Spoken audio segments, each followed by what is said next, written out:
side. Who's going to be moving on between these two players, guys? Tied up at 1-all. CJ enters Hero going up against a StarTale.PartinG. The map will be Cloud Kingdom. Let's get into the game. Both of them didn't know what the other was doing. They wanted to know if DTs might be coming because they were skipping Robotics Facility. And the only way to check it is to send your Phoenix early. But if you run into other Phoenixes, you lose it. So what do you do, man? Stargate versus Stargate was exactly the same time. If you don't scout, you lose to DTs potentially. If you do scout, you lose to the mirror. Yeah. So that's a little bit where a bit of a gamble comes in. Ideally, you would fly not straight over the middle of your opponent's base, around. Like try to touch and then go back. Yeah. Touch and then go back and see if maybe you can see the Stargate. No, that's a really good point, because once, like you mentioned in that last game, once you go down a single Phoenix, especially earlier on in the game, okay, 10 versus 11, maybe not so much of a problem, but you still have to get there first, and in the meantime, you're playing 4 versus 3. And obviously, in that situation, the guy with 4 Phoenixes wants to be a lot more aggressive. It gets harder to avoid him. So, no, that's a really, really good point you bring up there. Yeah, so let's see what's going to happen now, man. We see a chrono boost for both players. That means no 10 or 11 gauge shenanigans. We've seen quite a bit of this during this tournament. Spider Ash was doing it. We've seen Liquid Hero do it. We won't be seeing it right now. Yeah, so no ultra early gateway from either of these guys. And after, I'm presuming a little bit unexpected play in the previous game. I don't think either of them expected the other guy to go Stargate. Yeah. I don't think either of them went into saying, right, I'm going to play Phoenix versus Phoenix. That was a little bit of a gamble, like you said, from both sides, with PartinG ultimately not able to convert. Of course, the gamble part is whether you scout or not. That's the really tough decision. The Stargate itself does lend itself to a variety of different strategies. And it was really knife edge. It's fun, man. It's very knife edge, and it's fun to see those two builds against each other, because we don't often see PvPs developing that way. No, that's absolutely true. So it'll be interesting to see whether these guys are a little bit more diligent about scouting each other early game in this time around. We have seen Stargates, of course, on this map before, so it's possible. I wonder if both of them would go again. I think that would be pretty extraordinary if we had both players go for Stargate twice in a row. So I've done it before on Cloud Kingdom. It's not the ideal map because of the Blink Observer builds that sometimes happen. Yeah. If you don't die very early, it's very okay. Blink is not actually a counter build against Phoenixes, but sometimes if you're a little bit out of position with something and they blink up your ramp, you can just die like that, and it feels a little bit silly. For now, their builds are exactly the same. PartinG is scouting with that probe, and Hero is not. They are both maximizing on their economy, on their gas, and getting a 2-gate opener. Yeah, second gases have completed for both players, of course. We have the probe from PartinG nearing the ramp of Hero, so he's going to be able to pop in and scout and know that Hero's build order is more or less exactly the same as his as it currently stands. He's not going to see anything out of the ordinary whatsoever. And in the meantime, both sides now going to be grabbing their stalkers. PartinG is mining with 5 probes off of gas instead of 6. I wonder if it's measured out or if it's a mistake. We'll know soon enough to see if that probe gets added. Yeah, it already got added, so most likely it was just an element of his build.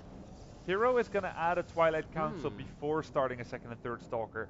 That is a mind game.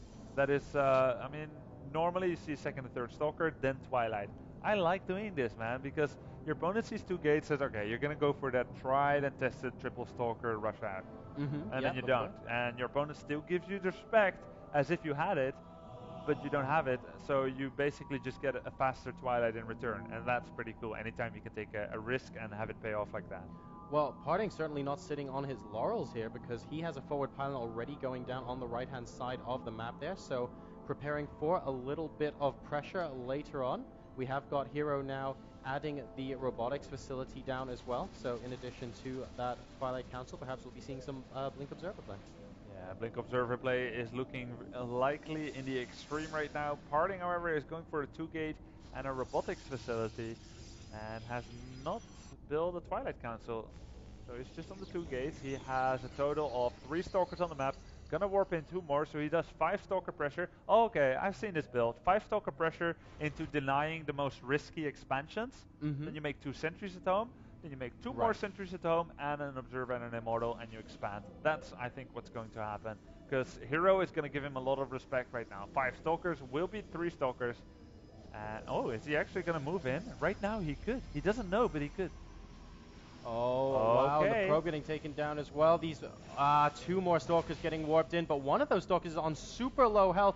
And now PartinG looks like he's forfeiting the high ground at the moment. Is he going to allow the pylon to finish? Will he actually get it in there? No, it does get cancelled. Oh, he cancels it. Wow. I feel like maybe if he warped in 2 more units, he might have been able to win the Stalker war. There was just 5 Stalkers, and there was no cooldown yet for Hero. But that was, I mean, you can see how good these players are. A lot of players will say, okay, I'm just going to try it. I'm going to trade my units with yours, and hopefully I come out ahead.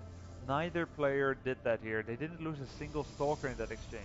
Yeah. Very nice micro. PartinG taking mostly only shield damage. Hero almost lost a Stalker but saved it. And for now, PartinG decides not to go for the 4 sentries that I said because he saw the amount of Stalkers. So he knows it's going to be mass blink Stalkers, and he wants to make the Stalkers of his own. Very nice there, killing that observer, denying any kind of high ground blink-ins, and that allows PartinG to defend his own ramp.